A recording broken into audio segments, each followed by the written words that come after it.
Before the gods, before the giants, before the world itself, there was nothing at all. This is the story of how everything began and how a whole world was built from the body of a single giant.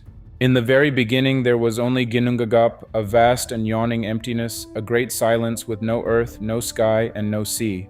To the north lay a world of bitter ice and freezing mist. To the south, a world of roaring fire and flying sparks. Slowly, the two crept toward the great void between them. And where the freezing cold met the blazing heat, the ice began to melt and drip, and out of those very drops, the first life took shape. It was a giant, vast beyond all imagining, the first of the frost giants, called Ymir, and as he slept, more giants grew from his own body. From the melting ice came also a great cow, who fed the giant with rivers of her milk, and who licked the salty ice to feed herself. And as the cow licked day after day, she slowly uncovered a figure frozen deep within the ice, the very first of the gods, set free at last. In time, from that first god there came three brothers, the first true gods, young and mighty and full of purpose, and the chief of them was Odin. The brothers looked upon the sleeping giant in the endless ice, and they made a fateful and terrible decision to build a world of their very own. And so the three young gods rose against the ancient giant, and in a great and mighty struggle at last they brought him down.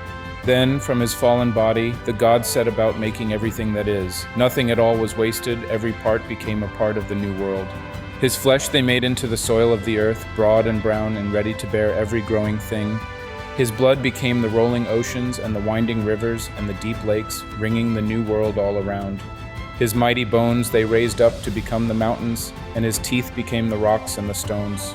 His great skull they lifted high overhead to form the dome of the sky, held up at its four far corners, and his brains they flung across the heavens where they became the soft and drifting clouds. Then the gods gathered the glowing sparks and embers from the world of fire and set them in the sky to be the sun, the moon, and all the countless stars. They gave the sun and the moon their paths to follow, and so there was day, and there was night, and the turning of the seasons began.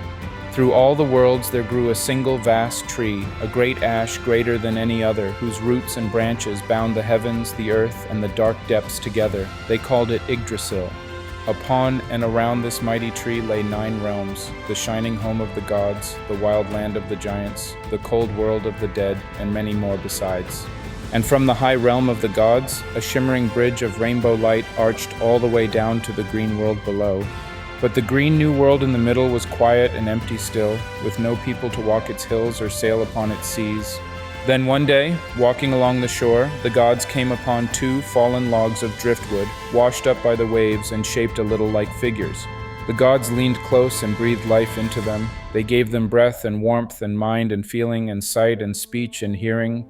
And so the 2 logs became the first man and the first woman, the mother and father of every person who would ever live. The gods gave them the green middle world to be their home, and ringed it round to keep them safe, and named it Midgard, the middle realm. And so at last it was done. From fire and ice and the body of a giant, the gods had built a whole and living world beneath the spreading branches of the great tree. Yet even a world so carefully made carries within it the seed of its own ending, but that perhaps is a tale you already know. Follow for more tales of the Norse.